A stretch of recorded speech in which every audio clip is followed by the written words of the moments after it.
So we've got Nathan Jobson, Utica Yeti, and so much more. What's going on? Oh, just hanging out up at my mom's. Yeah.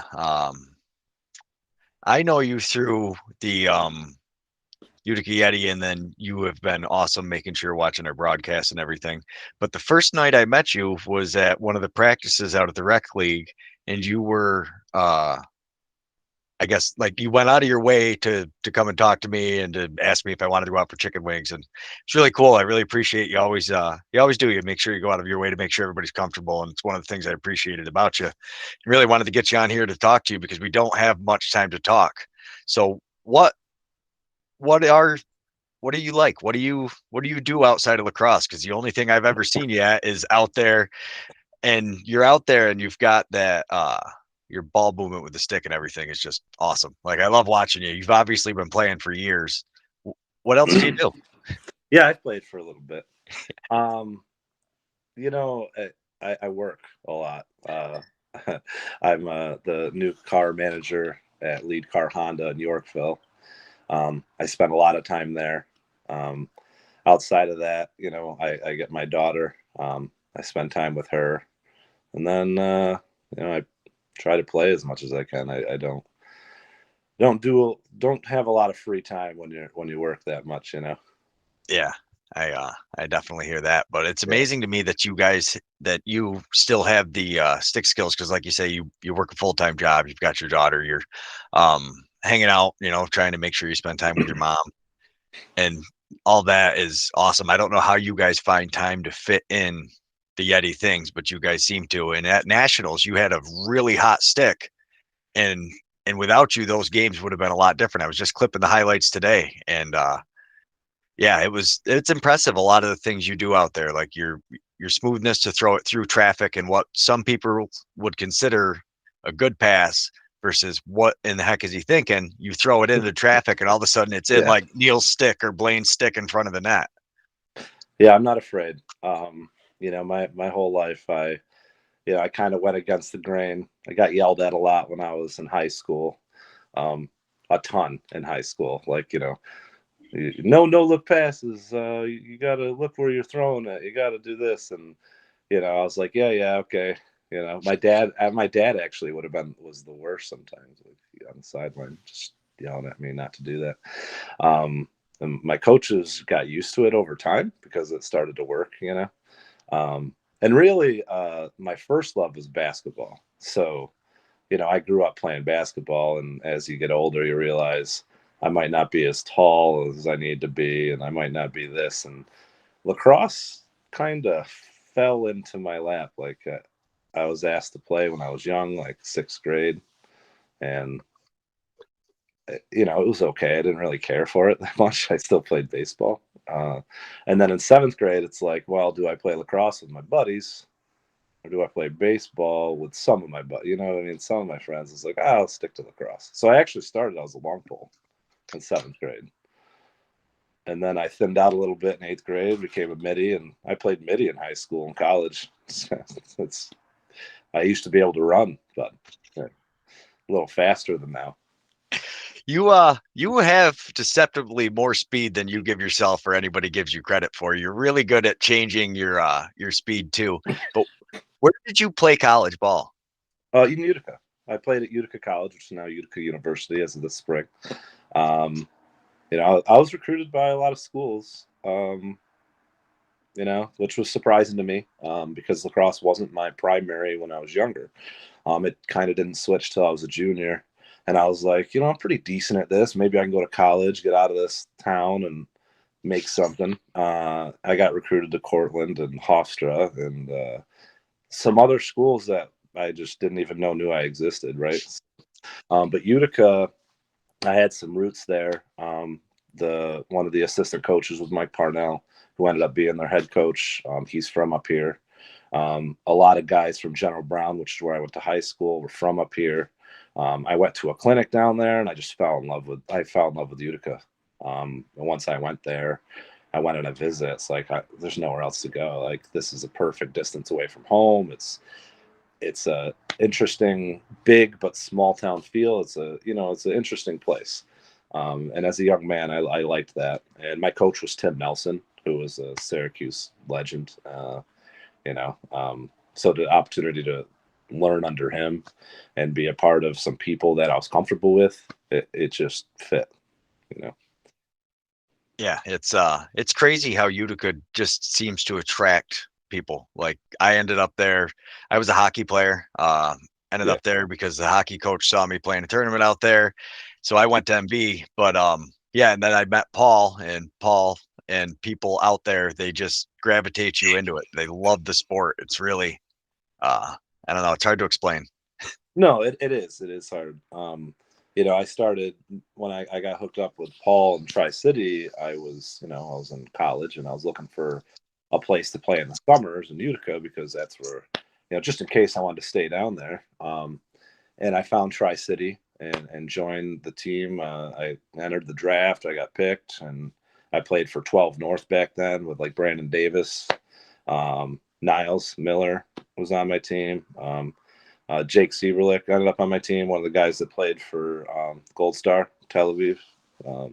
His brother Matt, so that was a long time ago, like 2000, 2002. It's 20 years ago, man. And those guys take you in, when you have the passion for the game that I can admittedly say I think I have. And they're just so welcoming, and it's a family atmosphere, and you want to be around that. So I didn't even end up staying in Utica. I ended up going home in the summers, and I drove to Utica every Tuesday and Thursday night from Watertown to play in their summer league because I just wanted to be a part of it. And I did that for a long time, 5, 6 years. Yeah, that was crazy. Like I didn't realize that you were from that far out.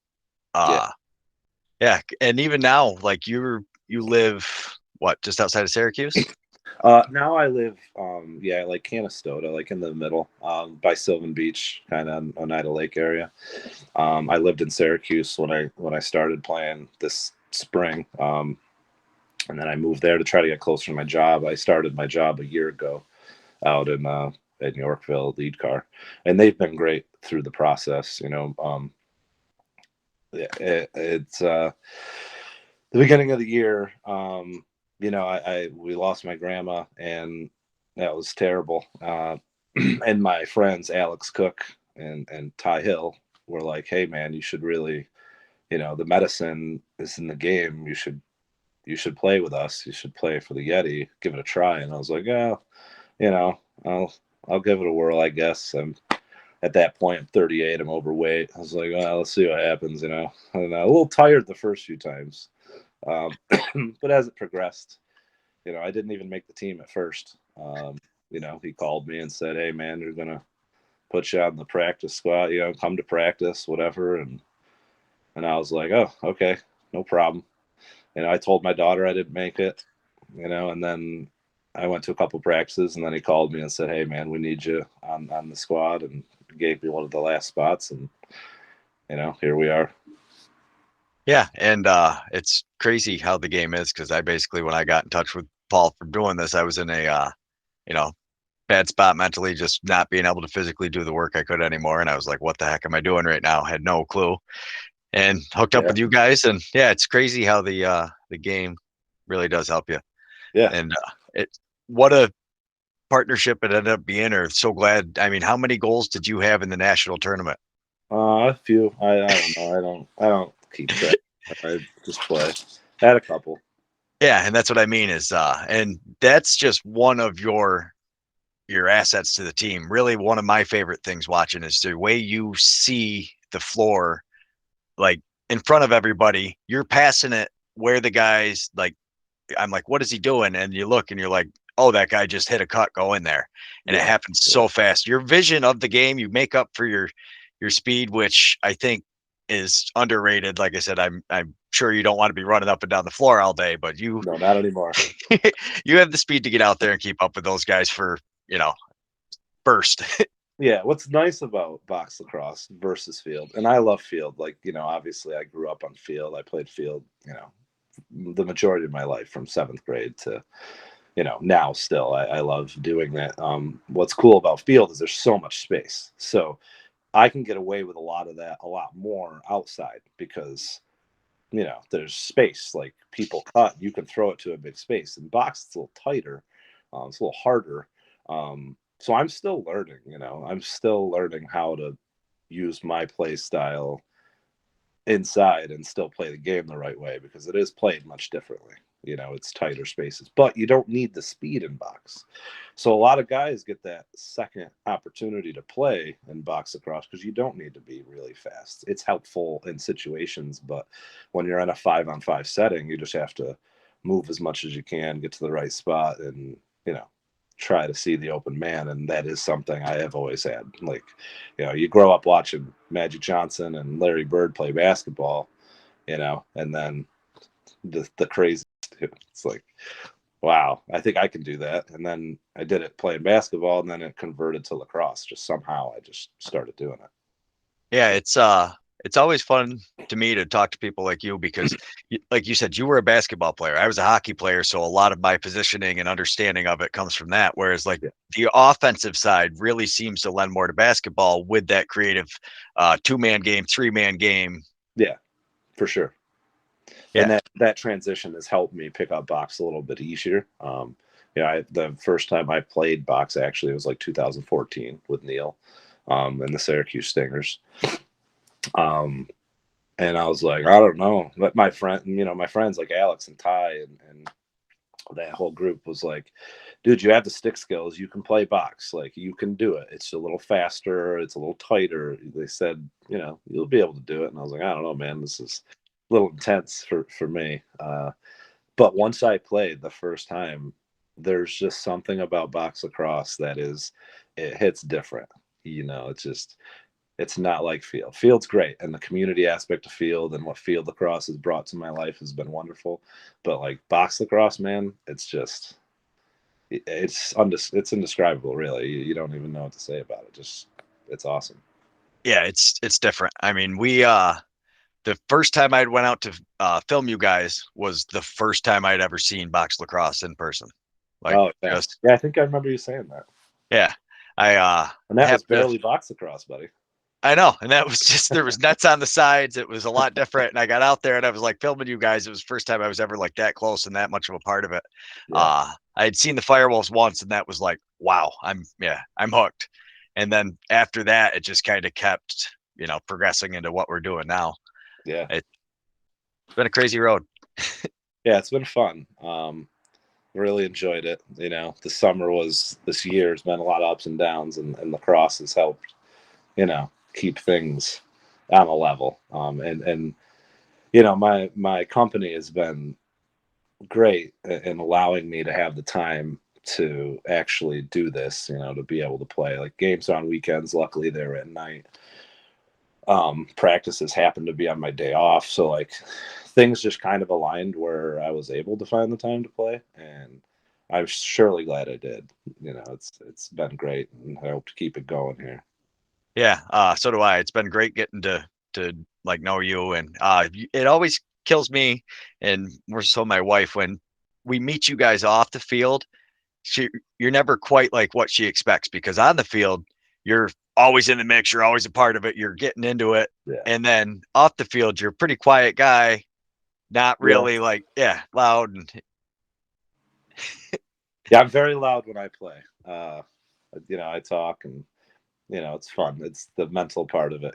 Like I watched a lot of basketball, and people used to talk to each other and say things, and it's fun to say stuff and get people a little riled up a little bit. It's outside of that, I just like to relax, keep to myself, and the summer again was a mix of a lot of stuff going on. So just happy I'm able to play.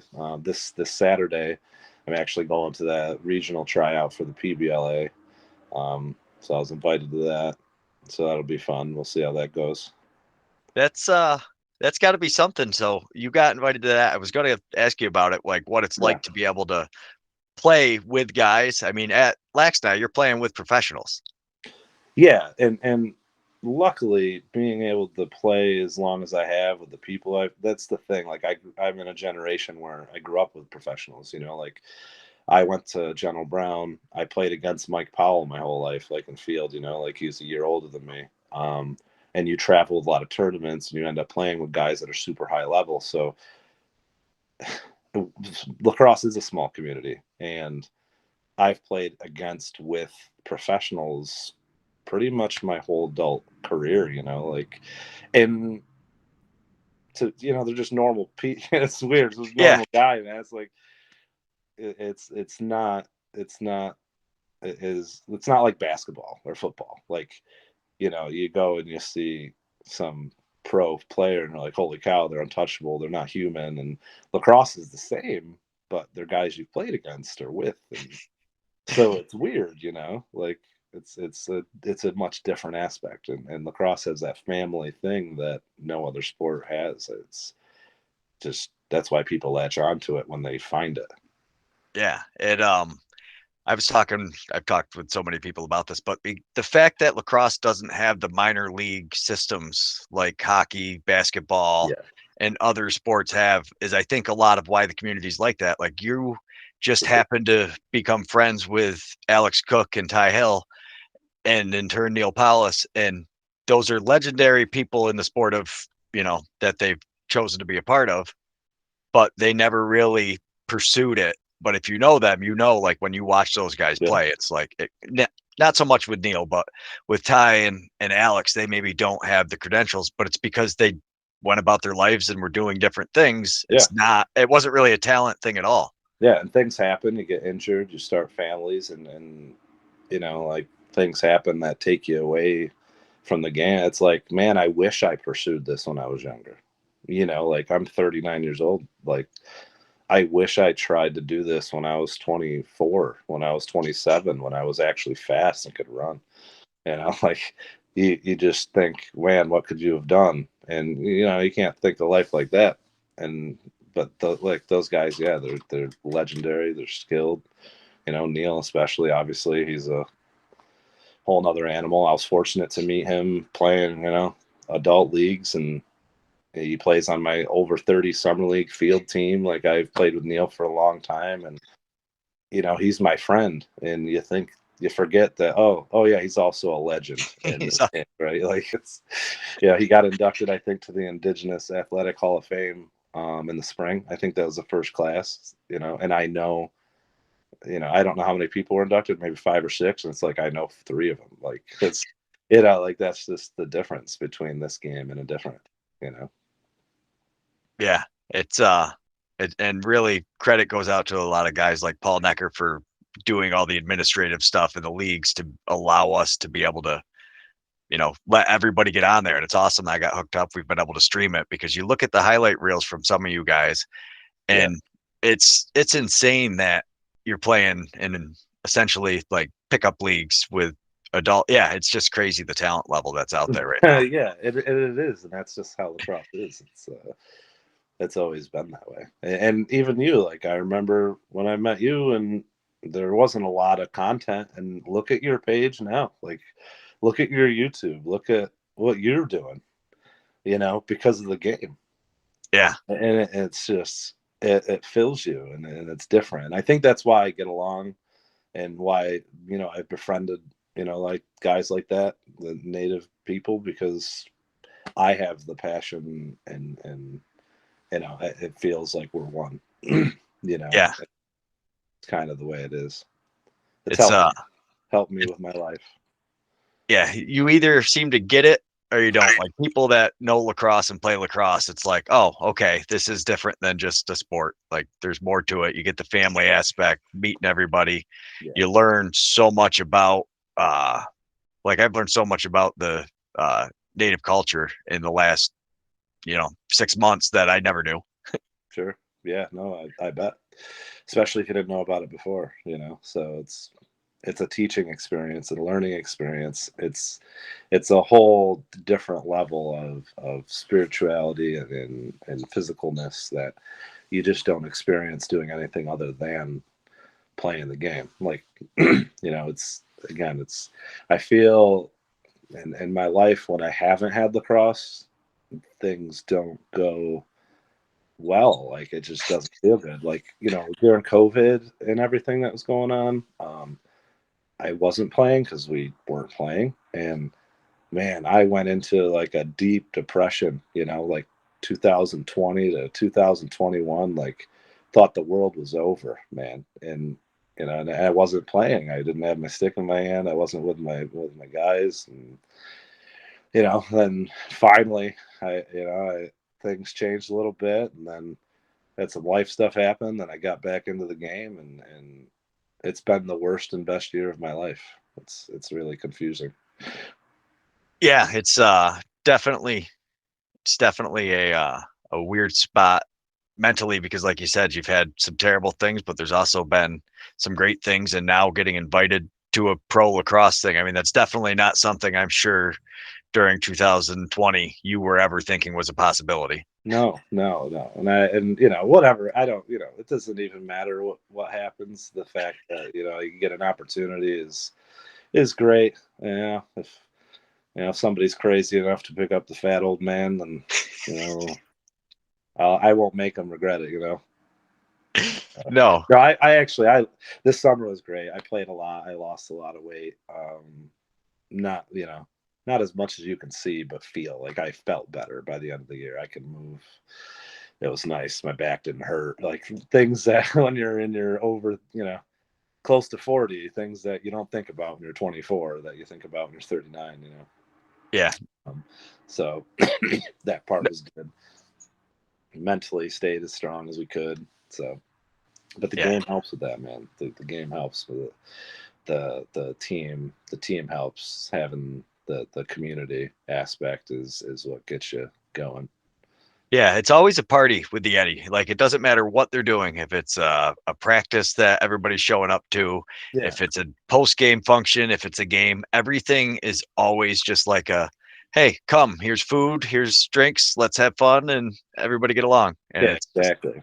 That's exactly. And like, you know, all year you're telling we're the best team, we're the best team, we're the best team. What you mean by that is you maybe you're not the best team as far as when you take your top seven guys versus someone else's top seven. We're the best team, as in, the community and sticking together and being around each other. Like I was listening to you were interviewing Anthony Irizarry, right, from yeah, the, and he said that like their team definitely have some skilled guys, and as a whole, we're pretty good. But our team, you can tell that we're out together and we spend time together, and that makes a difference. And that was the difference when it mattered. Like in the championship, that's the difference that mattered is we stayed strong, held together, and were able to beat them and go to nationals.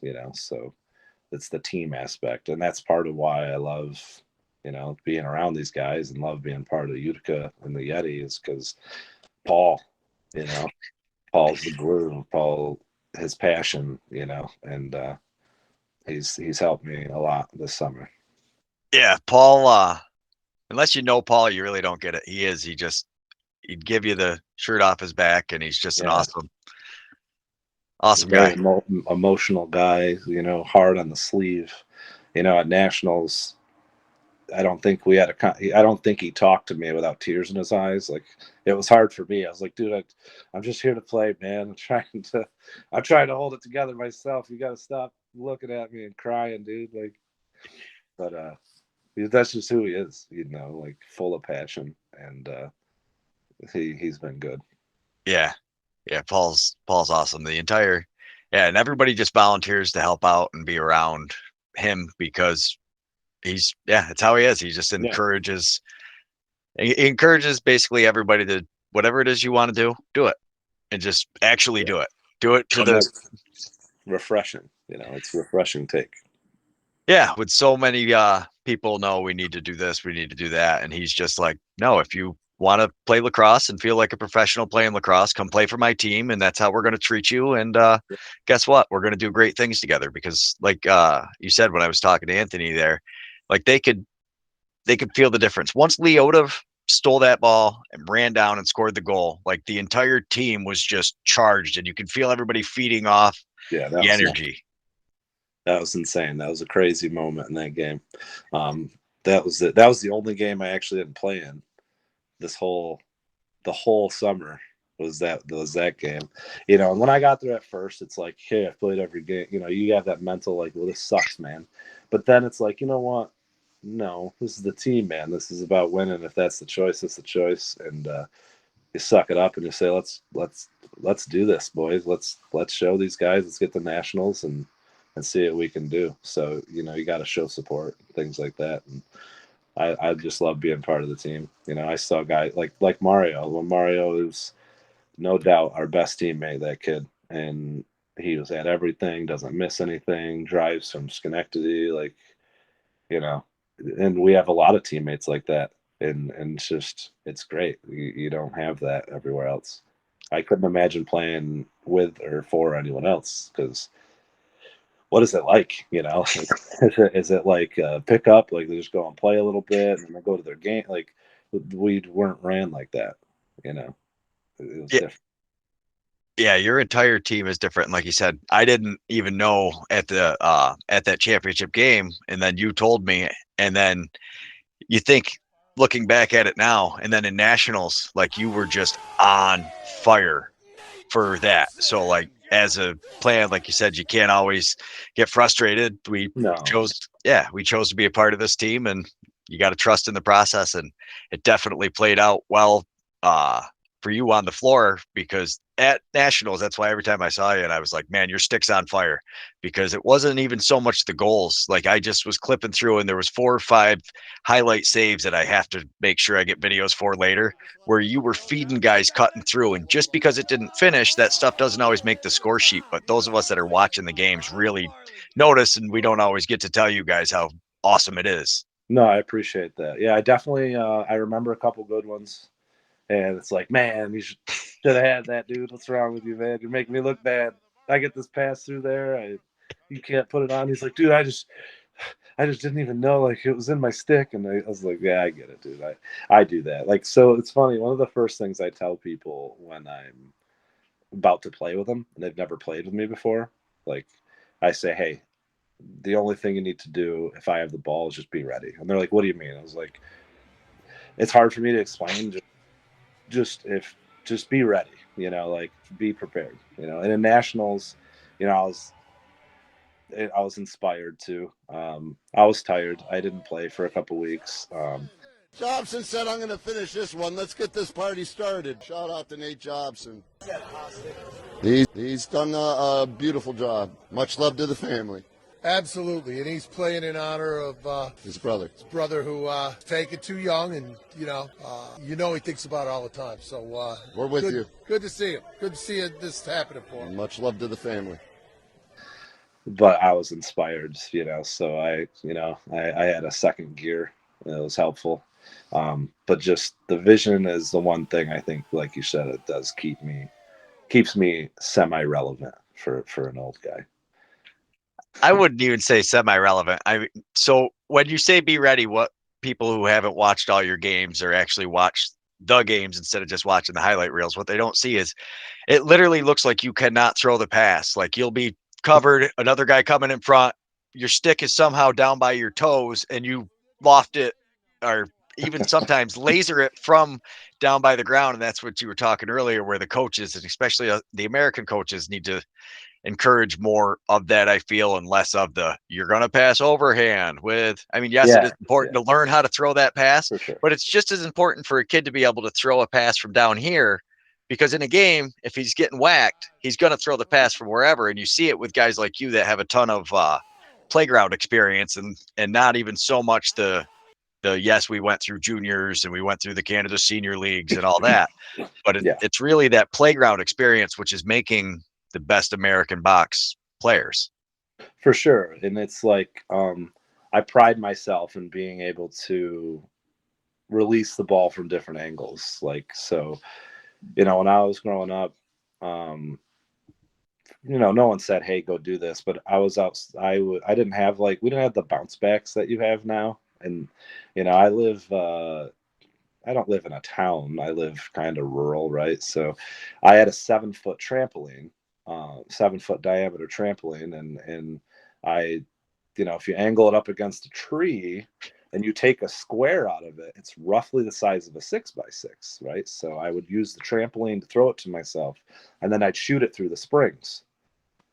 So those would be my corners, is the top, the left, right, bottom, and it's funny, like, you don't think about that when you're a kid. You're just like, oh, I'm just doing that. But without that, I, my right hand, my left hand, I actually was very good left-handed in college. Like, everybody thought I was left-handed, which now you wouldn't know that. I could still use it. But when you play box, you kind of have to stick to your strength, right? And it's just that trampoline and those springs, man, helped mold me without me knowing it. Just throwing the ball against the wall. It's real simple. Lacrosse is so easy to get better at, especially when you're a kid. You don't need 7 guys around to get better. You just need you, a ball, a stick, a wall, an old trampoline against a tree. Like, you just need to have that drive or desire to do it, and your stick skills will just get there, And eventually you just start throwing it differently and different angles and different releases, and then it becomes natural. I don't think when I play. No, it's your stick is an extension of your body. And once you get to that point where you've had it in your hand so much that it's just as natural to have the stick. You watch lacrosse players are one of the few sports where you always see at a game, all the kids have a stick in their hands and they always have a stick and they're carrying it with a ball. And it's just something they do. It's not even so much like, hey, I got my stick here, I want you to sign it. It's just lacrosse players walk around with their stick. And once it becomes an extension of their body, you can see the difference in the guys like you, like Alex and Ty, who have really grown up playing it. And you're really starting to see one of my favorite things about watching the Yeti is the box experience grows and you can see everybody getting more aware of where they're supposed to be on the floor, where everything's happening. Because you guys actually, everybody says you've got an old man team, which you definitely have some older pieces, but you've also got a lot of young, fast kids. We do. We have a lot of guys that, you can tell it's their first, second year playing. And, a lot of it, it's ironic. A lot of it was just in the attitude. I would say we're definitely a physical team. When in doubt, hit somebody kind of thing, especially defensively.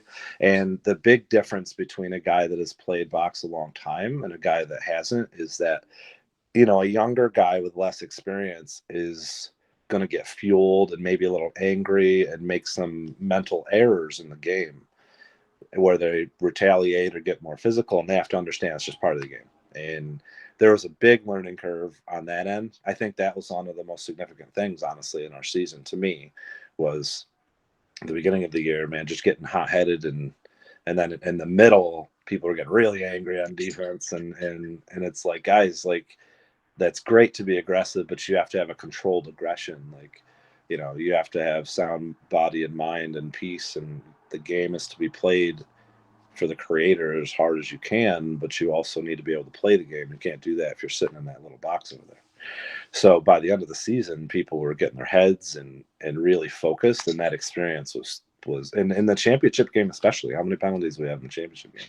1, 2, like, really. And they were aggressive penalties. They weren't being a jerk penalties. And then that was a huge progression, I thought, on that end. Offensively, definitely we got better, different spots, and moving better and being able to move the ball and finish those things. But a lot of growth this season from those younger guys, and it's awesome. Yeah, no, that was your team the Yetis are so emotional, and like you said, being able to control that emotion was really the difference in that game. I feel is they kept the emotion in check. You really showed a maturity. Yeah, like you said, you guys have got some really young players, and at the beginning of the year, you had, like Paul likes to say, you had a leading goal scorer and a leading penalty minutes guy in Suits, but you see how he progressed throughout just the games. And Blaine is one of my favorites to watch, just because when he jumps, he is so athletic. He feels like he's in the air for like 5 seconds, just like floating. Airplane's fun to watch. He's a goofy dude, and it's funny. The first before the season started, I got to spend some time with him and Suits, one night, and we just talked a lot about how I play the game, and because he has similar abilities. He's just, he's the younger, more athletic person, so he can do that shit like jump in the air and dunk the ball, and it's awesome. And it's just for him, he just had to learn how to use those skills in the box game, kind of like me. Like you try to, because he does goofy stuff with a stick, and he can release the ball from different points. And I love watching him, and I think he's going to get way better as he focuses more and grows and keeps playing. It'll just get better. Like, he has a shot to be pretty good at it. Yeah, I can't believe he'd only played box for this is his second year, I think. Yeah, this is it. Yeah. That when I first heard that blew my mind, because I remember watching him at the field house, and even then, he's like you said, he's a funny, goofy kid. He just loves to do silly stuff. Yeah, he does it on purpose, and I Yeah. think that's the difference between me and him is, when I first started doing weird stuff, I mean, I still didn't think about it, but I was like, oh, this might be a moment I can try this thing I was doing, and that's how you learn. And that's where he's at in that stage is he's like, oh, I got to try this no matter what, whether it's the right thing to do or not. He's like, oh, I'm going to give this a whirl. And yeah, there's one clip you have of him in when we were just playing at Rising Stars or in Westmoreland, and he just jumps up going across the goalie, and you think he's just going to dunk it on the other side, and then he one hands it in the top left corner near side underneath his back. Like, all right, dude, that's cool. All right, I don't get me wrong, if I could jump I could do that, but damn, I didn't see that coming. Like, that was awesome. That was one of the coolest goals I saw all year, and it was just playing pickup. That's what I love about lacrosse. Like, I've had some of the coolest things I've ever done. One of the things that, like, you wish were videoed just happening in pickup games. Yeah. Like, it'd be a highlight if it was Sports Center top 10, it'd be a highlight, right? But it's just part of the game of lacrosse. And I think as these leagues and like the PBLA and things, and the growth of the game is at one of its highest level, especially at the youth and the college sports. I just think that this is the best game there is. Like, and I love basketball. I love American football. It's great, the fandom of it. But when it comes to the style and the creativity and the athleticism and the lack of athleticism you need even to play lacrosse, honestly, like, you don't have to be a superstar athlete. I mean, I'm an example, man. Like, I'm athletic. Don't get me wrong. I've played sports my whole life, but I'm not in my peak physical condition, and I'm able to compete with some pretty talented people. And I'm not shooting myself down. I'm saying that's what's great about the game is you can do that. You can have guys like Neil who's upper 40s or whatever still playing, and a lot of guys, Brandon Davis, like, he just started playing box himself. I can't imagine where he'd be if he started when he was younger. He was a great field player, and I played with him for a long time. And I looked up to him a lot when I started playing with him in summer league. And if those guys, if guys like him played when we were younger, like me, like, oof, and if the game was this big, I wish I had the opportunity. So I'm excited about the future of the game. I'm excited about box lacrosse, and this PBLA thing could be great. It could fail. We've had several of them fail. But I talked to the, I think it's the COO, Brian. What the heck's the last name? I forgot it. It's terrible of me. It's on there. It's on the website. I talked to him for a long time, 45 minutes or so, an hour, about their plan and what they have going on, what they want to do. And they seem to have a pretty solid plan to make the PBLA very legitimate. And yeah, they want American box to be a thing, and then this is a good opportunity for that. The NLL is a lot of Canadian players, a high percentage, most of them. Yeah. And this is their opportunity to create those minor leagues you were talking about and actually have some success. And I hope they do.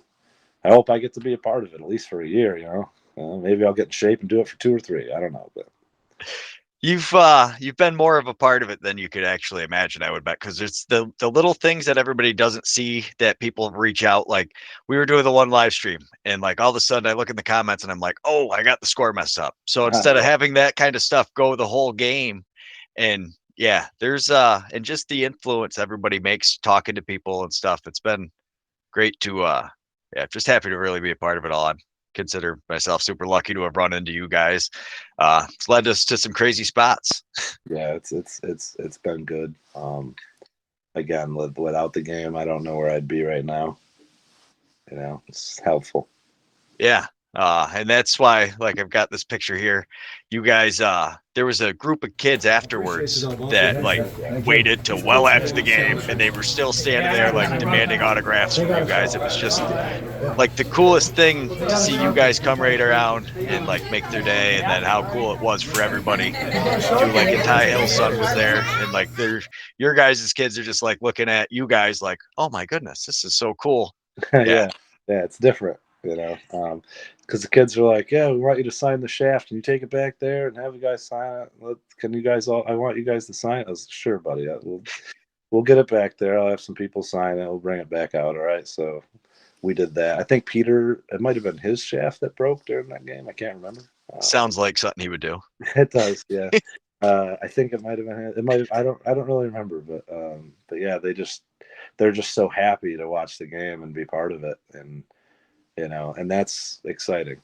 It's exciting. My daughter finally decided this year. She just asked me a couple weeks ago that she wants to play. She's 11, and she tried once when she was like very young, and she didn't like it, and now she's like, I want to give it a try again. So like, she's inspired, and maybe that's because I play it. I don't know. Who knows? Maybe not. Maybe she just wants to do it. Maybe she wants to make dad happy, which I don't care what she does. I want her to be whatever she wants to be. She likes acting. She does gymnastics. But she asked me to play lacrosse, and then part of me, it's a little tear in the eye moment. It's like, great that you want to try, even if it doesn't work out. But the fact you want to try and she wants number 71, which is what I wore this summer. And there's a lot of meaning behind my number. Because and I was in high school, I wore number 1 my whole life. I always wore number 1. Lacrosse is the only sport I wore an actual the same number every year. Basketball and football, I wore a different number. It's kind of weird. When I was in 9th grade, we had an 8th grader, a tragedy. That wasn't good. Passed away, and he wore number 7. And I didn't think about this for years, but when I went to college, I was number 5, and then number 17 was like, no, man, no, you got to switch. You got to be, I want number 5. I was like, all right. So then I became number 17, and I was like, wow, this is great. I have my number 1 and the number 7, so like I combined the numbers and it was great. And then this summer, I decided, so my coach, Mike Parnell, who was a coach at Utica University, passed away in December of last year, 21. So we're coming up on a year. He wore number 6. So I was like, all right, I'm going to do 71. I'm going to do 7 and 1, because if you take 1 from 7, you get 6. So I get to represent him. And then if you add 7 and 1, that's 8, which is my daughter's birthdays in August. So, and then I still got my number 1 and my number 7, and numbers mean a lot to me, and that's why I did that.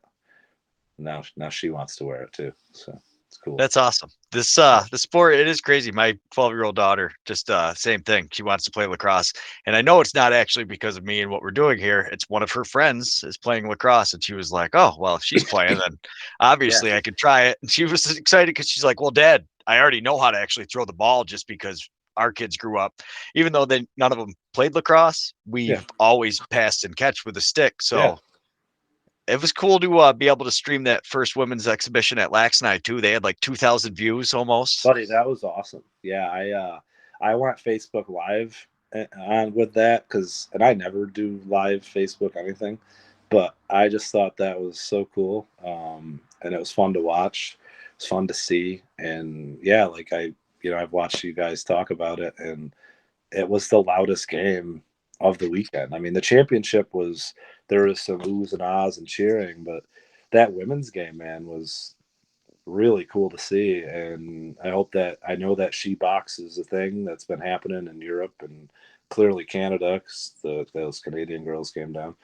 And it'd be cool to see that take off, but think about how hard it's been for the men's American box.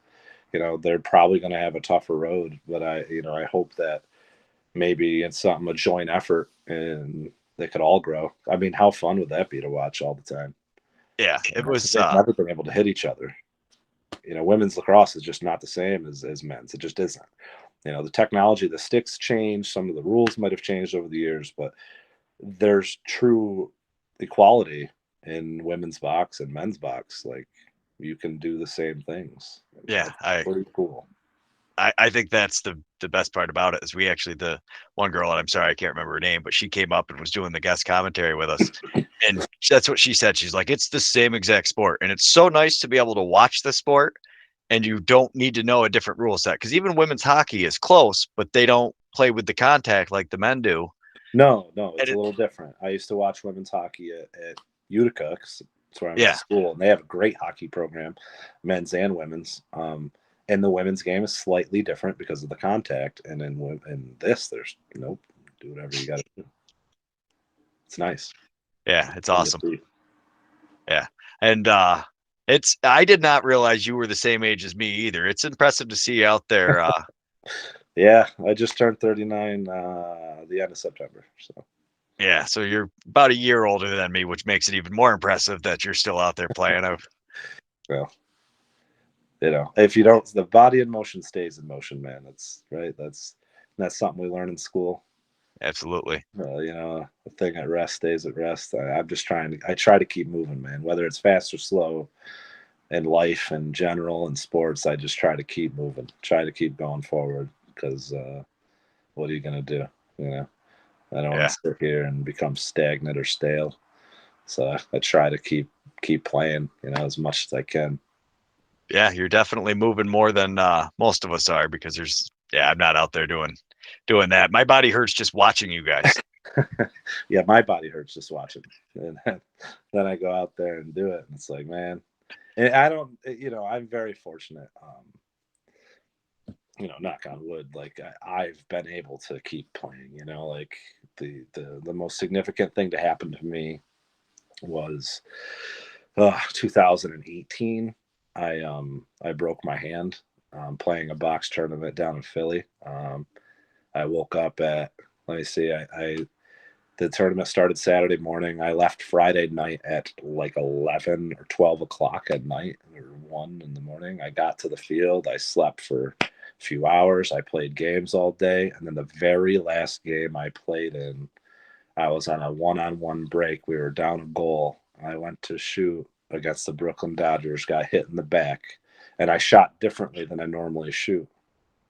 And then I rolled over on my hand. I went to pick up a pass, or I started with the ball the next play, went to throw the pass, and my stick fell out of my hand. I was like, oh, crap. I think I got a problem. But then I had to drive home alone with a broken hand. So I stopped at a urgent care down there, actually does x-rays and stuff. It was a little different. So, yep, broken. So then I had to have a cast, and that was it, though. Like, that's not bad for 39 and playing for a very long time, playing for 20 years. Oh my gosh, 20 years, playing for way longer than that. Man, I'm old. Yeah, like that's the most significant thing to happen. And I was able to recover, and yeah, it's just, I feel lucky to be able to play fast or slow. Like, to just be able to play is an honor, and hopefully I'll be able to play as long as, I'm going to play until I can't, change of scenery. Oh, there we go. Look at all the shirts back there. I love those. Yeah, I leave that stuff hanging. It's I just moved in to this new place, so just sweet. I hang my shirts and my jerseys and stuff. It's a nice setup. Now, you have had a lot of things happen to you in the last year. I wasn't sure earlier if you wanted to talk about it, but Yeah. we're back on now, and I appreciate you wanting to share it with me. Yeah, it's been a year to remember, if you will. Like, what's today? October 13th? 12th. 12th. Geez, and time's flying. Like a year ago, I wasn't even working. Like a year from today, so I took a leave of absence during COVID due to some things. I guess I thought my life was tough, after COVID, and in and out of work, and just the instability of it all, like a lot of people, So I allowed myself to get to a pretty rough place mentally. And then I found work again, and then things were going good. Life was good, man. Because got back to work, things started feeling good.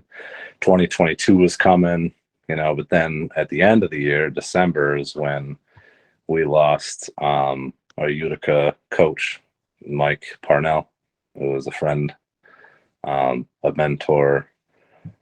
I've known him since I was in high school when he recruited me, and he's been part of that program. I think he was there for 16 years as the head coach, or more. Yeah, 16 years as the head coach. Because my last year at Utica was 2005 with Tim Nelson, and then Mike's first year as the head coach was 2006. And he passed suddenly, 45 years old. He had been married for not even a year. It's just, a lot of bad. And then I started the year after that. My grandma was suddenly in the hospital and passed away within a week. And I thought my life was bad before, like with the instability of COVID and all the isolation. Jeez, I can't even talk.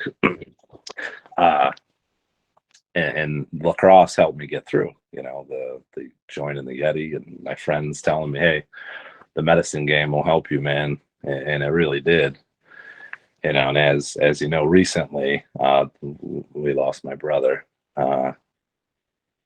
And actually, the day I finally finished moving in here was September 4th.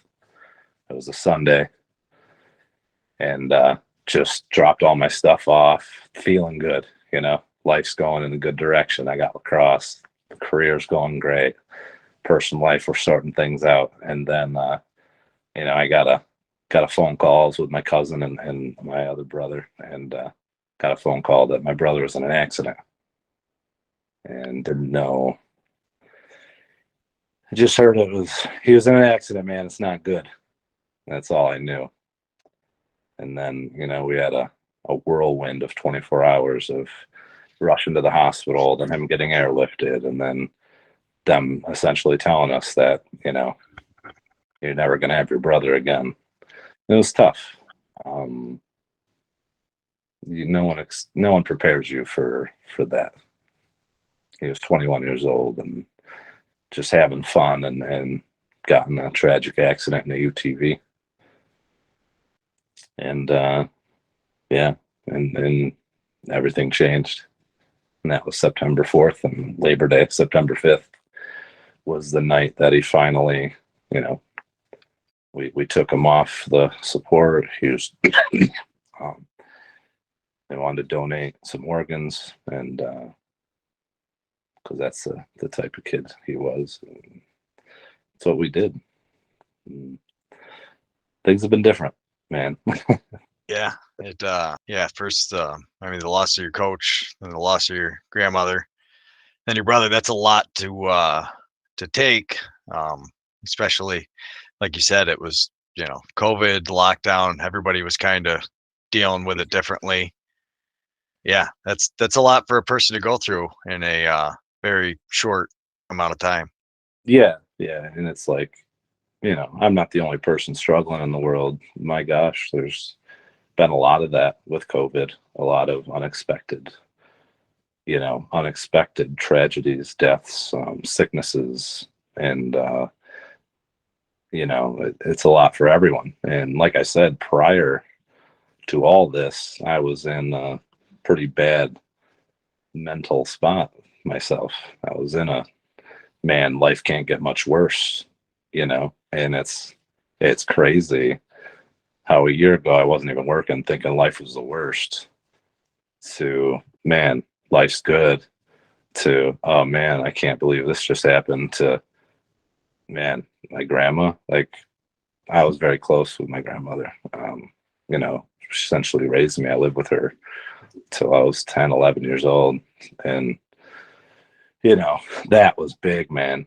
That was like, I don't know how to move on from that. And lacrosse helped me. work was very supportive of the time I needed. But lacrosse was a big thing. My grandma was a big sports fan. It's funny. I remember I was in high school and we were just playing like a league, it was the first time they ever did it. It was an indoor league in Watertown. And basically they brought a bunch of kids and they drafted, and like I didn't play with just my team. Like I was playing with kids from Indian River and Carthage and Watertown, and it was a really cool little experience. It was the only time I think we ever did it.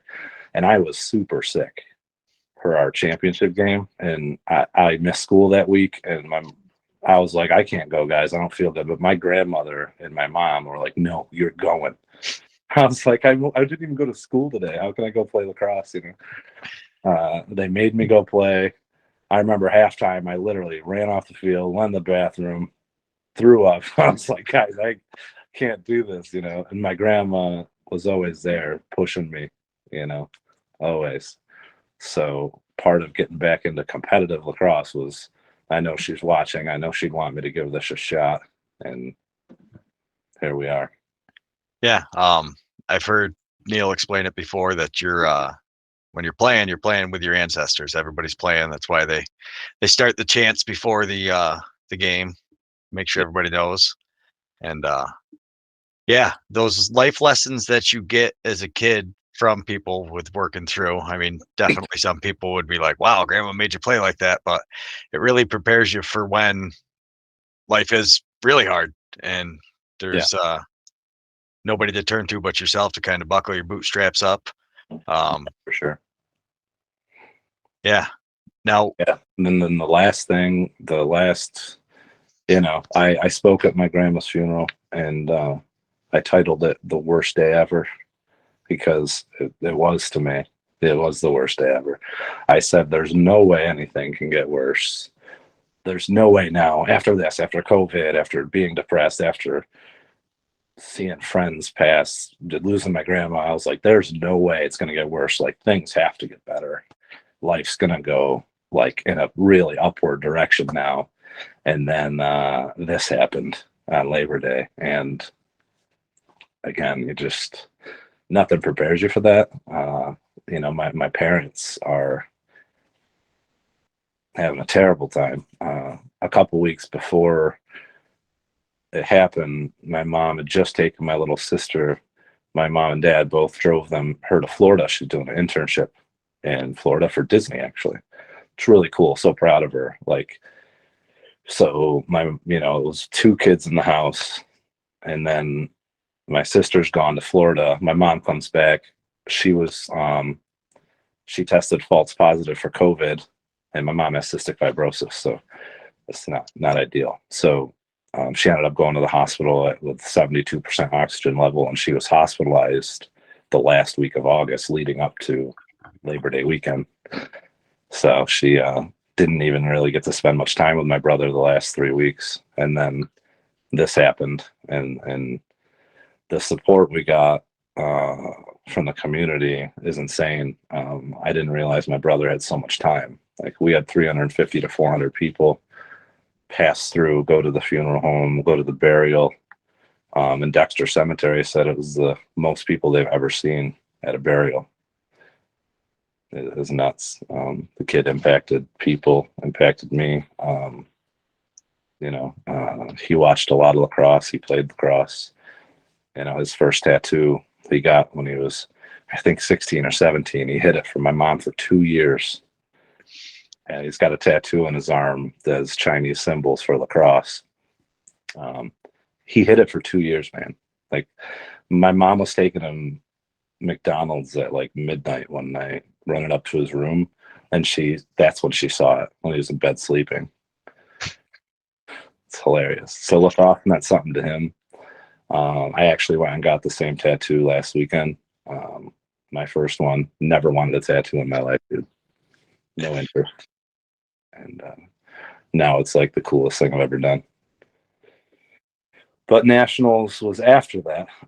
So the week prior was when we won the upstate against Syracuse. Was Sunday the 28th, I believe. And then the accident was on the 4th. And then Nationals was at the end of the month. And it was like, I really didn't know if I was going to go, man. I didn't know if I could do it. A lot of us were, yeah, we, I wasn't sure if you were going to be there or not. I didn't actually hear about it until we got down there, and then Paul told me, and I was like, wow. Yeah, and then and then I saw you, and I seen you out there on the field was the first time I saw you down there, and yeah, you were getting after it out there. Yeah, I was inspired. Just trying to do anything but focus on what was going on. And I found out, I didn't know, because my brother was 21, man. So he was at this age the last couple of years where, what did you do when you were 21? You're hanging out with your friends. You weren't home, so when I was home, I guess he was the type, he'd be in bed by 9 and he was up at 4:30. He was a little different than me. Uh, so he wasn't the 21 that was out partying all night. He was the 21 that was determined. But he spent a lot of time with friends and family. So when I was around, it wasn't with me. Not the later years. When he was younger, a lot. But when he got older, I didn't really spend a lot of time with him. So, there's that sadness that I didn't get to have, when he was an adult and be able to get to this second step of brotherhood, and you're old enough to do stuff. I don't know if you have siblings, but this is the part you look forward to, is hey, we're adults now, man. We can go and have a drink. We can go and have fun and swear and do adult things. And we're not going to have that. And he left behind a 15-month-old son. That's the hard part. Yeah. Yeah, that's wow. That's I did not know that either. That's terrible. Yeah. It, Yeah. So was he married to the? No. They weren't married. They've been together on and off for a long time, kids and growing up. But yeah, and it's just his son is not gonna be able to grow up with him. He'll know him because my brother left an impact on this world. His funeral was like a sporting event, man. It was like I said, this year's been the best and worst year of my life, and that was one of the worst days of my life. But just the amount of support and just what was happening there was, you could feel it. It was different. We were in there waiting to get ready to carry him out in the casket, and my brother was into motorsports big time. So there was a group of motorcyclists and cars and trucks, and you could just hear roars of engines and squealings of tires outside, and the exhaust just, it was crazy, man. It was like he was there, and you couldn't help but smile. I never thought I'd be smiling on that day, and I had the biggest smile I've ever had. I had goosebumps from the amount of people and the support that were there, and I can't thank enough people. There's so many people that have helped contribute. We did a GoFundMe for him to try to raise money for, funeral expenses. You aren't thinking about that when you're 21. He didn't have a will. He just started his job, so he didn't have life insurance. So you don't think about that stuff. You just don't think about that. And we were able to raise over $12,000 in a week and a half on GoFundMe, which is insane, buddy. My parents didn't want me to do it, but my other brother just did it. He just said, "I'm doing it, dude. I don't care." They don't have this kind of money for a funeral. Funerals are 10 grand, dude. It's not cheap. And then for his son to try to get some savings for him, because he's going to grow up without a father. I mean, and what do you do? So the GoFundMe, I think, is still active. I'm not sure, because if we met our goal, it was to get enough for that, and then anything extra is going to go to his son, who was, again, 15 months old. So trying to get him started for his life. Yeah, that's something nothing will ever prepare you for. We'll make sure we tag it in here so that way anybody on the description, because wow, that's like you said, 21 years old, just had a son, thinks he's got his whole life ahead of him. You definitely know he was not prepared for this, nor was anybody. No one was. And like I said, a year ago, I thought my life was in the absolute worst spot it could be in. So for me, it's been a journey. It's been a journey, and it's not over. You know, the title of I spoke at my brother's funeral too, which was hard. You know, I spoke for about 10 minutes, and the title of that was "It's Going to Be Okay," because it is. Life doesn't stop when these things happen, and you know, I feel bad for people that talk to me almost worse than I do for myself. Like, you know, someone like you ask me a question about it, or I see someone, hey man, sorry, because you don't know what to say to somebody. You don't know, you know, what to, there's nothing you can do that's going to make anything different or better. So it's like, it's a really awkward, but good conversation. Like, I want to talk about my brother, you know, like I want people to come up and be like, hey man, I heard about what happened and I'm sorry, but like, tell me about him. Like, that's kind of what helps you get through. You know, like my parents, like people are at my house every night. Like they need people there, and having people around is huge. This part is going to be the hard part. The weeks after, there were so many people coming in and out and so much support, but now it's going to be every day now. Like now there's the silence that's around and you're not filled with people. This is where it gets hard. And this is where lacrosse has been huge for me, because I have people like you and people like Paul and my teammates and the game to hold on to and play for the people that can't. Yeah, and like you said, at your brother's services, you had all the people with the motorcycles and with the engines, and it's those the connections we make in life to people like you, like me and you, getting to meet through Paul. Like that's what's special about this life, and like to be able to talk about your brother, to like tell me that he was into motorsports and stuff like that. You know, that's what makes our time here special. And I think it's crazy the opportunities we've had provided through lacrosse to do it, and it's awesome that it's one of those opportunities for you. And I'm super glad we met. I mean, definitely tell me more about your brother though. It's hard, man. I mean, so my parents, I was an only child. Well, I guess we'll start there. I was an only child. My mom has cystic fibrosis, which I don't know how familiar you are with that. But like when she was born in 1963, the life expectancy was 3 years old. Now, if you're born with it, I believe the life expectancy is like mid 30s. So it's not a forgiving, you know, it's not a forgiving disease. So I grew up knowing that and worrying about that, thinking about that. And that fear is always there. My mom's still around and she's here and she's as healthy as she can be. But when I went to college, my mom was like, wanted to get into foster care. And she was like, well, you know, I'll never take a kid under 8 or 10. I was like, that's a good idea. You get pretty attached, you know. I was a sophomore in college and she called me. It was the fall. And she was like, hey, they asked me if I would take a baby. He was a little boy. He's like 20 months old, you know, just under 2. He's not talking yet. He's a little skittish around men. But you know, what do you think? And I was like, well, honestly, I think it's a terrible idea.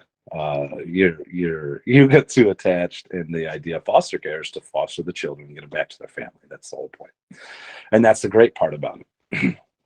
And then I thought about it more, and I was still talking to her, and I was like, you know what, Mom, I support you. I love you. You do whatever it is you want to do. And then she was like, oh, phew, okay. And I was like, what do you mean? And she's like, oh, he's in the back seat. So she had already decided to take him before, but she did ask me, I guess, which was nice. And from that moment, I was a sophomore in college, man. So he got to see, he grew up with lacrosse. He grew up around the game. He grew up with a stick in his hand. You know, it was one of the first things I did for him, man, was gave him a little stick. You know, my mom got him one. He was at every single Utica College lacrosse game from 2003, 4, 5, every game. He didn't miss one. If we went to Florida, we went to Disney, we went to anything, you know, and those are really the core memories I had with him is he was around the game and he grew up with it. And my whole team at one point, we did a trip to Canada. And on our way back from Canada, we played the Canadian national team in Toronto. My coach thought it was a brilliant idea to travel all the way up north and come through Alex Bay to come back, which is way out of the way and insane from Utica, from Toronto, to just go all the way. So we took the long way, and we stopped in Watertown. We had a practice there. Half the team stayed at my mom's house. My little brother's like, you know, he's you know 2, 3, like, and has this whole team of lacrosse guys, and we're playing with him, and those are memories that I have that you know. And as he got older, he did what kids do, man. He started snowboarding. My dad was always in the garage, always, so he was always following him around with his tool belt and little he always had a little white tank top on and shorts and boots, and he'd wear a hard hat and tool belt, tried to take stuff apart, put it back together, and tell my dad what he was doing. And that's what he kind of fell in love with. So he ended up doing like worked on heavy equipment, and always on 4-wheelers, dirt bikes, side by sides, and that's, I mean, the kid just sent it everywhere. He played lacrosse up until he was a junior. Decided not to play his junior senior year, which was, you know, heartbreaking as big brother to watch a kid go from 2 years old, because I never had that opportunity. When I was 2, I wasn't playing. You know, it's heartbreaking, but I never said, hey man, you need to play, or hey, you should. You know, he lived his life, did what he wanted, and I never argued with it. You know, it's like, do what you got to do, buddy. If you don't want to play, you don't want to play. Can't make you. Yeah, you do it. Makes you happy. And if motorsports and sending it, snowboarding. That's what he did, man. He loved it. It's and it was awesome to see. And there's been so much, like, you know, if you're on Facebook at all, you know, if you go to his page, it tells the story. It's crazy how many people have been impacted. I just don't know where he had the time. It's like, you know, you or I, like, if I was gone tomorrow, there's no way I'd have the amount of people.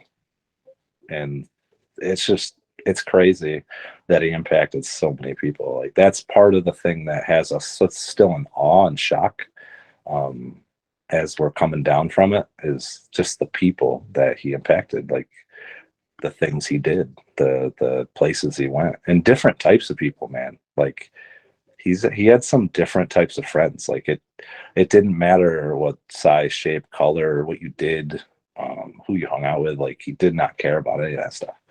And he'd bring people together that may not have been friends or may not have hung out if he wasn't that, like, middle person, you know. And that part was really cool, because I didn't know that about him. You know, I didn't hang out with him and his friends, only when they're at the house. That's a different experience altogether too, because like you act one way at home and around your family, and you're that comfortable with everybody, but it sounds kind of like he was that guy everywhere. He was just somebody people felt comfortable around, wanted to talk. I think you have a lot of that too. I think you've got more of that than you're giving yourself credit for. I mean, I reached out to you here because you are that guy at the practice. First one I went to, you can see you people like you guys. You're very friendly people, and it's awesome. Yeah, it's you know, we have our ups and downs, but I just I think life is such a beautiful gift. You know, and I've tried, even when I was down, to just remember that, hey, it's gonna be okay, it's gonna get better.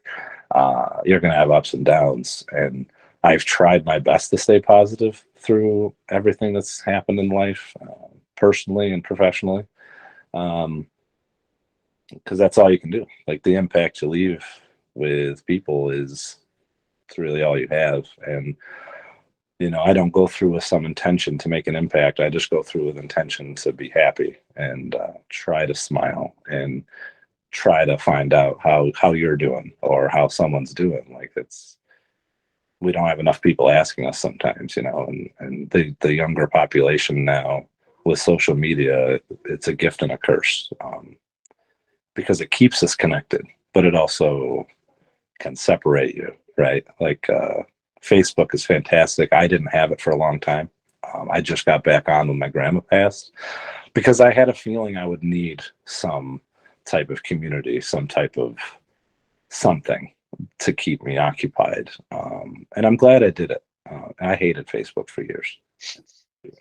But I was like, this could help me, connect with my family that I'm not around because I don't live up there. I'm the only one that lives somewhere else, really. And I'm glad I did and then it's connected me to a lot of things to help me stay in tune with the Yeti. It helped me, watch your stuff on YouTube and stuff. Like you didn't, again, like your growth has been awesome this summer, man. Like you didn't have much content at all. And your YouTube, you're probably having a tough time just getting through it yourself, dude. It's I have more. I went from having no content, Yeah, and nothing. I have so much recorded lacrosse highlights. Like I literally just try to find time to sit here and watch highlights and clip them out. Like today, while I was hanging out a couple times, I was doing some of the U15, and it blows my mind. Some of those U15 shorts had like 1,500 views in like an hour. Oh yeah, It's crazy. Yeah, I was looking at it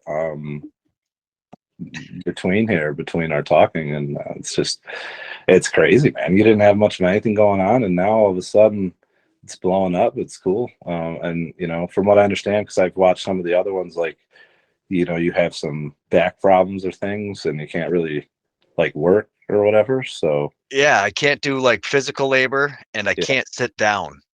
Like no. sitting for any length of time, it really messes me up. But as long as I kind of stand and work around, and Gotcha. that's why I think it's called the medicine game. It's just the way you connect to it when you need it, and Yeah, like you said, keeps you going.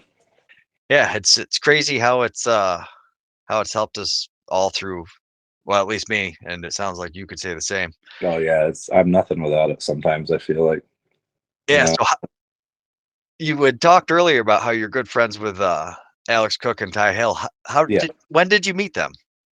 So I've lived in a lot of places.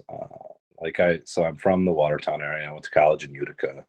I lived in Oswego. I lived in Connecticut, and I found my way back to Syracuse area, like 2008.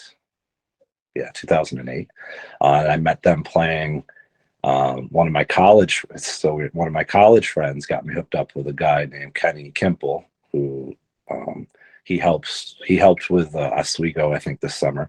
Last year he helped with the Eels, and he got me on his team at Jones Road, which Jones Road is just like it's almost like a YMCA type place. It's got some indoor fields. It's similar to where the NABLL championships were. Not quite that nice, but it has twin fields. And I started playing there. And somewhere along the way, I was playing against them, and I ended up playing with them. And you know, I don't know. We just became friends then, man. Like I've been friends with them for that long, and like I was when we were I drove to Ohio. Alex rode with me. Ty couldn't. He was injured and had some things going on, so he unfortunately couldn't go to the championships in Ohio. So me and Alex rode out there together and back, and we were just talking about, dude, we've been friends for a really long time, and it's like it's kind of crazy. You just don't think about that when you're going through life, right? Like these people that are there. And it was from Jones Road, man. It was just met them and playing lacrosse, and they like how I played the game and my passion and my style, and we just started hanging out, and then we became friends, and then they're in the movie, and and like told me all about that. And then at one point I lived out in California, and Ty was out there living at the same time. So like it was cool because I had a friend out there. He was out there and his sister, and then Oris Edwards, who he's also in the movie. He plays Sammy, I think, one of the twins in Crooked Arrows. He was out there. So like the community, it's crazy, dude. Like I just happened to be in the same place in the same time. That was like 2016. I was working in LA, downtown Los Angeles, and we just always stayed connected and played, and it's weird, you know. Those are big deals to some people. There's my buddies, man. Yeah. Jimmy Silverfoot, that's just my pal, dude. Just Ty, you know. It when I first got hooked up with Paul and was doing this, and then he told me about it afterwards. I had seen the movie, but Yeah, it just blew my mind how long all of you guys have been playing. And then like I talked to Ty, and he was like, "Yeah, but I haven't really played since like 2009." And I was like, "What do you mean?" He's like, yeah, I kind of play, but I kind of gave up at 2009." And then you watch him out there, and it's like, wow. yeah. Well, because the difference between like what he means by giving up playing is he wasn't playing like in Can-Am, and he wasn't playing competitive. He never stopped playing, man. You never stop playing the game, right? So like COVID was probably the only time none of us really were able to play. Like the res, everything was shut down. So like we couldn't go to the pavilion and shoot around like we used to. Um, you know, and there's no leagues because they were shut down, so you couldn't really play like those couple of years. But like, you know, he always played summer league, and then he'd play some Can-Am games. And I think I saw the interview you did with Ty, and you know, like he was saying, he just didn't play competitively. He still played, but this season was the first season. He's like, dude, I'm playing on the team. I'm going to commit to it. Like he's played Can-Am for years for like Onondaga and stuff. But like in those leagues, you can get away with just playing a couple games and not really being like Can-Am's a great league. It's very competitive. It's awesome. But you can have the weekend player where you just show up one weekend and then not the other. The core is going to be the core, and that's kind of what he did. I think probably was he'd show up a couple times but not really commit.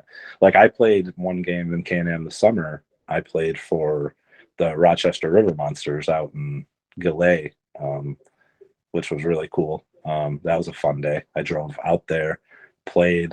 I'm old. I'm too old for this, man. I went out there. I played, drove all the way back to Syracuse, then played two men's over 30 games outside in summer after playing a box game in the Can-Am, which is, you know, NABLL is great and it's competitive, but the Can-Am is a lot different as far as skill and intensity, you know, and it's just, I that's the stuff that keeps you playing. And yeah, it's been a while since he's played competitive for a season, but that one, yeah, that was crazy. I can't believe I did that.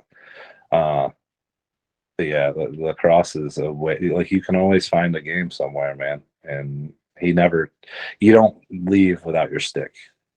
You take your What stick.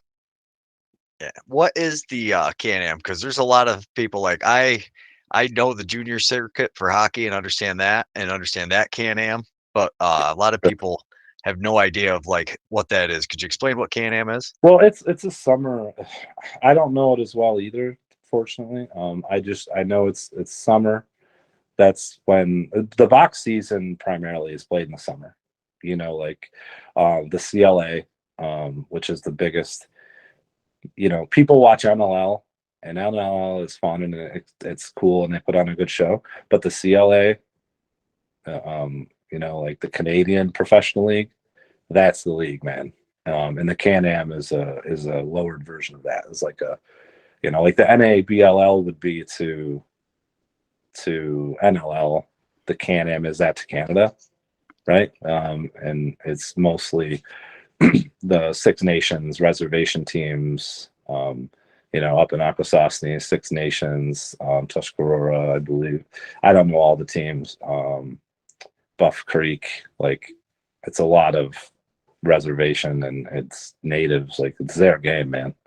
So if you play in the Can-Am, you're playing their game in their towns, and it's intense and it's awesome and it's a heck of an experience because like you give it all on the floor and it's very physical. And afterwards, what's up, man? How you doing?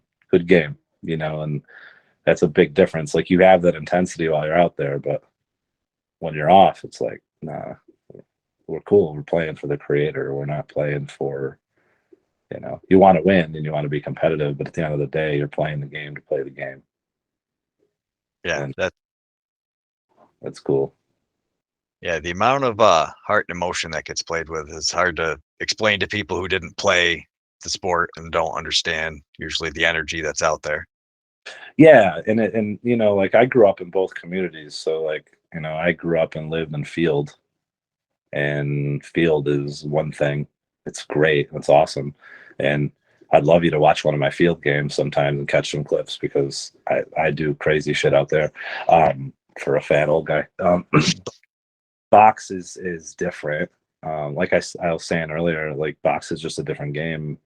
The community is the same though, right? The community is the same. Lacrosse is a community, and the guys that grew up playing in the field, and that's where I think I'm different. Because I mean, shit, you got to think you're different, right, to compete at some level. I think I'm different because I didn't just play lacrosse to play lacrosse. It might have started that way, but it became quickly a passion of mine. And I play the game to play the game and to be creative and to leave a mark. And I have the spiritual connection to the game that some kids and people that were raised in field and don't have. They just played because they played. It was another sport to them, like playing football or basketball. It's just, well, it's lacrosse season now. Let's put that gear on. And it was always lacrosse season for me in the end. At first, it was always basketball season. Like I was saying earlier, like basketball is everything, man. Sun up to sundown. All I did was play basketball. I went to every summer camp. I went to basketball. I only went to one lacrosse camp in my life, and it became the biggest and most important thing to ever happen to me is lacrosse. It just sneaks up on you, and once you got it, dude, it's hard to get rid of it. Yeah, I actually went to one basketball camp in Carthage, New York, with You did? Yeah. buddy of mine. His grandparents lived out there, and we went and spent a week up there. Oh, that's my neck of the woods up there, man. I went to General Brown High School, which is just outside of Watertown and Dexter. I grew up in Pillar Point, which is a peninsula, sticks out into Lake Ontario.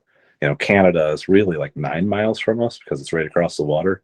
But you still got to go up go up and take the bridge. And Thousand Islands is where that's home, and that'll always be home. And it's beautiful up there, man. It's they're building a huge. So this is exciting for that area. Is they're building a big facility up there, like it's called like a Thousand Islands Rec. You could probably look it up. I just read an article about it last week. A big indoor center that's supposed to have fields and be a concert venue and have indoor rinks, and it's pretty exciting. I think, as far as growth of the game and like the NABLL, I think Watertown is a place that they should put it on the map. Someone up there should do something. And I've talked to some of my friends, and maybe I can help them up there get started with some. Who knows, man. It's just, it's close to Canada. There's a lot of lacrosse up north. I think it would be a really awesome place to try to get it going. And then ABLL has been that's a pretty good stepping stone, I think. Yeah, it'd be nice if they had a team up there. I actually played for a Bonnie Castle team for hockey too. Oh, did you really? Yeah, Yeah, nice. Yeah, just out of Cape Vincent there was the guy I knew, Mr. Wiley. He was awesome. Yeah, but no, a lot of them. Yeah, I lived right down the road from Cape Vincent. Oh, that's funny. What a small world. Mm-hmm. And you never played hockey. You were a basketball guy though. Yeah, I couldn't skate, man. We didn't have hockey at my school either.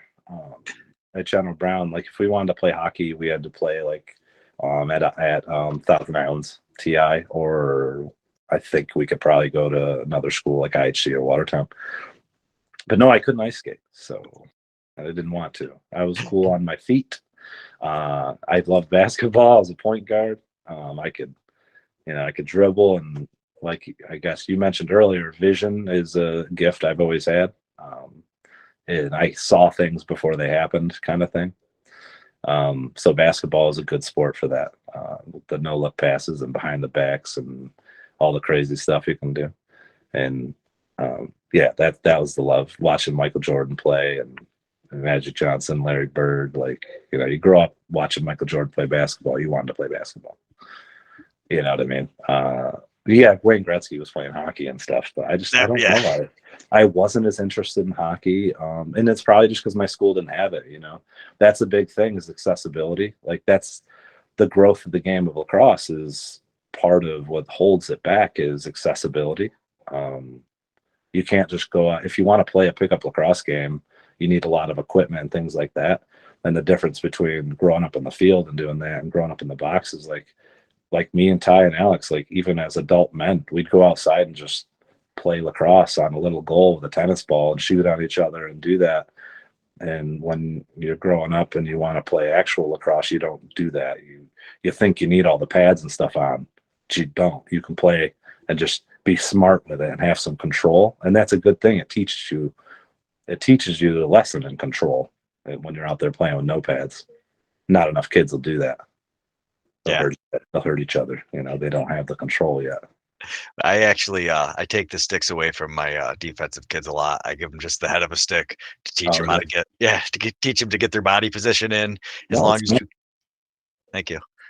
As long as you can control the bottom of the guy's stick, he can't do anything with the top. I try to I was a defensive guy. That was how I met Paul. Paul was the only reason I started playing. I was a straight up defense. He made me a long stick midi and used to tell me all the time. He's like, just stay out there. Yeah. But, yeah, he's awesome. Yeah, he's pretty great. He's a good variable, a good spark for the game. Well, it takes guys like that. It takes guys like Bob Leary and all the guys that started Tri-City, and just like you're saying in Watertown, it takes people that are just like, you know what, I'm going to do it. And the more of us that keep doing it, thankfully, there's a guy in my town who just started the league, so now I don't have to do the administrative stuff at all. I'm hoping I can help him just showing up and coaching. But yeah, I heard about that in Glens Falls, right? You got like a youth thing, and you're playing box and everything, right? In Glens Falls, there's actually a guy, Kevin Donnelly. He used to do pickup box, and then COVID happened and he stopped. And then I got in touch with the rec to start one, and they were like, get in touch with him. So he deals with all the administrative stuff for that too. I get to just show up and help coach, which is awesome. I love it. We had like 20 kids by the end of the year total for all the age groups. That's awesome, man. Like that's great. Like we need more of that. We need and there's a lot of facilities now, man. There's a lot of indoor facilities. Like accessibility is increasing, and I think that's obviously a big factor as to why lacrosse is growing at the rate it's growing, is especially in the Northeast. Like you're able, with all these things popping up, you can play more now inside during the winter, and then down south you can play all the time. So like I'm supposed to go play in Nashville in November with Bank City, which is Utica's one of their other teams. And their facility down there, man, looks so cool. It's an outdoor box, twin box, with just like a roof over it. And that looks really cool. Like it's exciting. There's facilities like that all over the place. And to be able to travel and play and have that opportunity is really neat. But it gives young kids the ability, because if those places exist, man, that means they exist. So someone's just got to get them out there. Yeah. If someone does it, then they'll do it. Yeah, that's what's awesome. I love seeing it grow. Now, what is the Nashville thing? Is it just like another Nashville? Yeah, it's a tournament down there. It's called, I think, the Bear Paw Invitational. It's like I think they have over 30, and they might have a Masters too. I don't really know. I was asked to play in that with Bank City. I've been asked to play in a lot of places, and it's tough because, to go on a lacrosse tournament, if you don't have the finances or the time, it's difficult, to get out there, like to play in Prague. Like they asked me to go to that, but it's money, it's time, and I want to do it, man. You want to. I think for 2024, Bank City might get invited to the Alex Trubisky, which is the big one that they do in the spring. I think it's April. That's a huge international tournament in Prague. Like that, who doesn't want to experience that? Like, yeah. And that's Nashville's in one of those. I've been to Tennessee. I've never been to Nashville. So I think that'll be fun if I could do that for the weekend. That's what's great about lacrosse too, man. These tournaments, you can travel and you can see different places. Like look, Lake Placid is the biggest field one. One of the biggest field tournaments there is, and there's so many ages. There was an over 70 game this year. Over 70. Dom Starja is out there playing lacrosse, and you get to watch it. Like, that's cool. What other game are they doing that? What over 70 NFL game you watching or basketball game? You're not, but we're Yeah. doing. Lacrosse is different. It really is. It's a different breed of people, like altogether. Everybody that's in, and like you said, I love the Masters games. I love how Bob calls it the mall walkers. That mall The walkers mall game. walkers is funny. Yeah, I heard him saying that a couple times. The mall walkers game. I know that because we'll hopefully start playing some pickup here soon. I guess the Nexus Center is supposed to be done in November, sometime. We'll see. They've made so much progress on that. Honestly, it's pretty crazy. And there's supposed to be turf in there, so I think we're going to start playing there. And then a lot of, I'm an older guy already, so like I'm still considered an old guy. But there's the other older guys want to play too, so we'll play a modified version of boxing there, and it'll be a blast. We won't hurt the mall walkers. I want to be able to walk the mall someday too. That's actually kind of what we do with the kids in Glens Falls is we run that style where there's no big checks into the boards, no one-handing, slashing. We take a lot of that out just because we want kids, and we encourage them to try behind the back shots and silly whatever you can, the Blaine Stotler type flying through the air, sticks moving around you. Yeah. Yeah.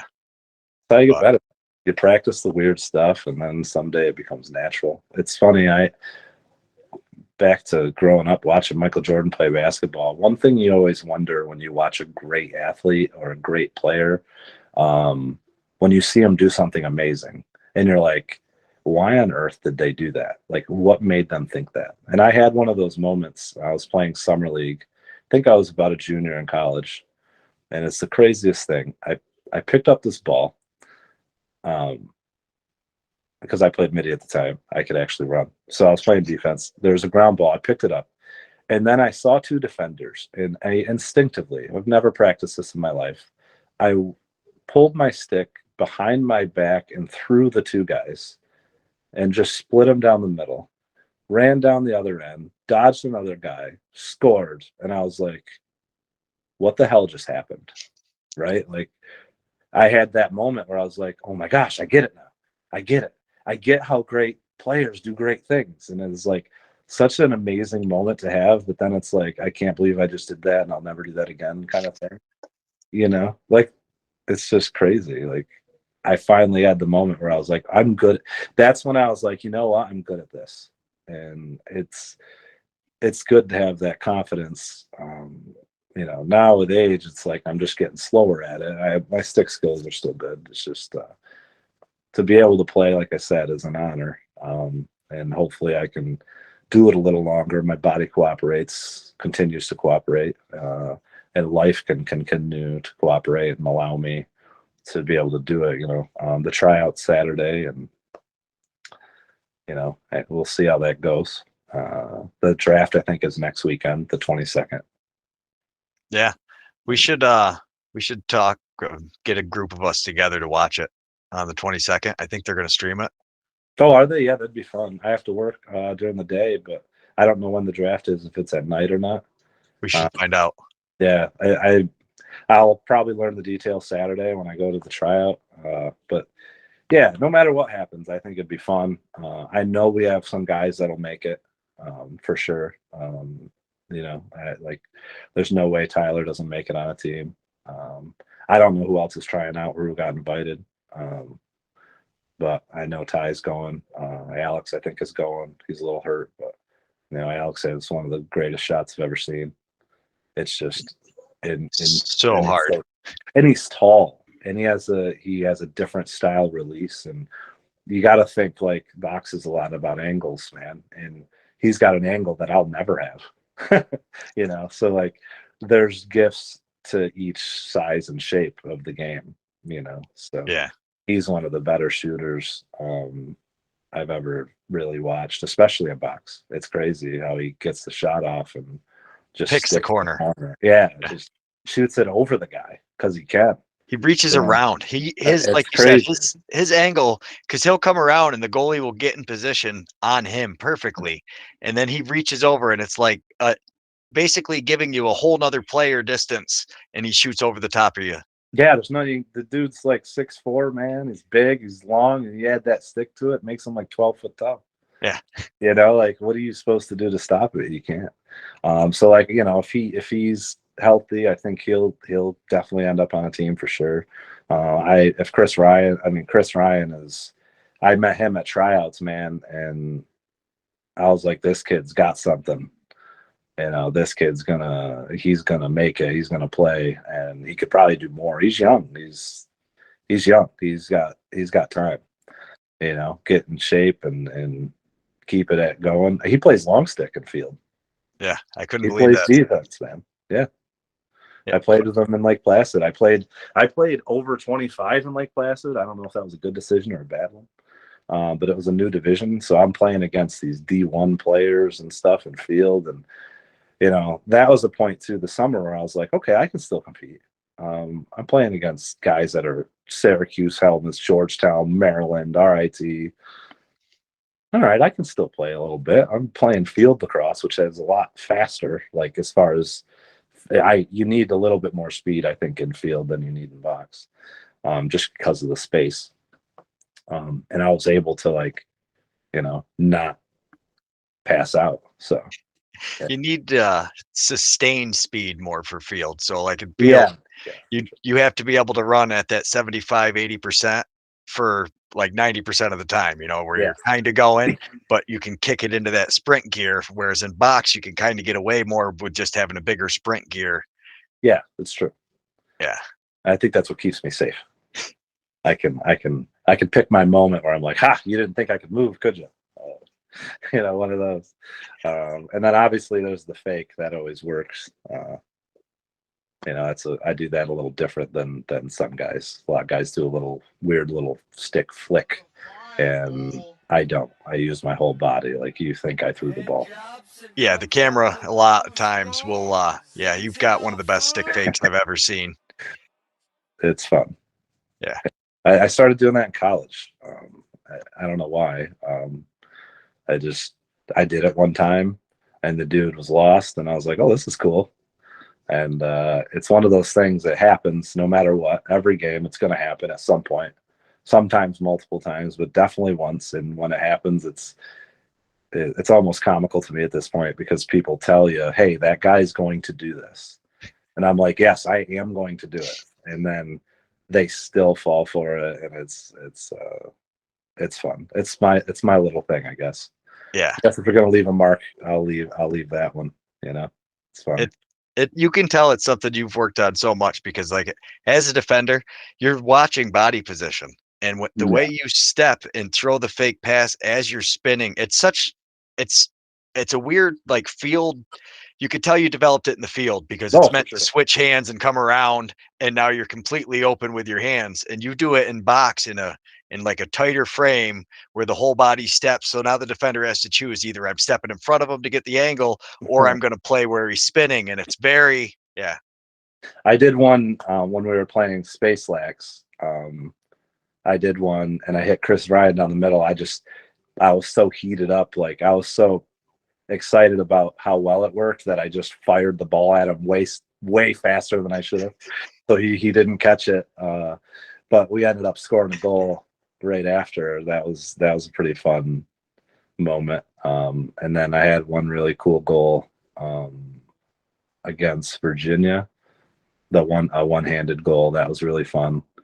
I love the creativity of it, man. That's what makes the game great. Yeah. That part. All right.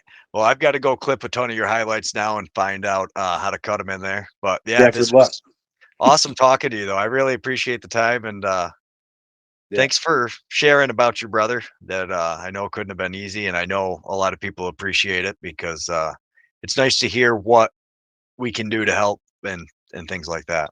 Yeah, just the community aspect is what helps, man. Just being able to talk to people and not being afraid of it. A lot of people, like I said, I feel bad for people trying to talk to me sometimes, especially the ones that know. Because what do you say? There's just nothing to say.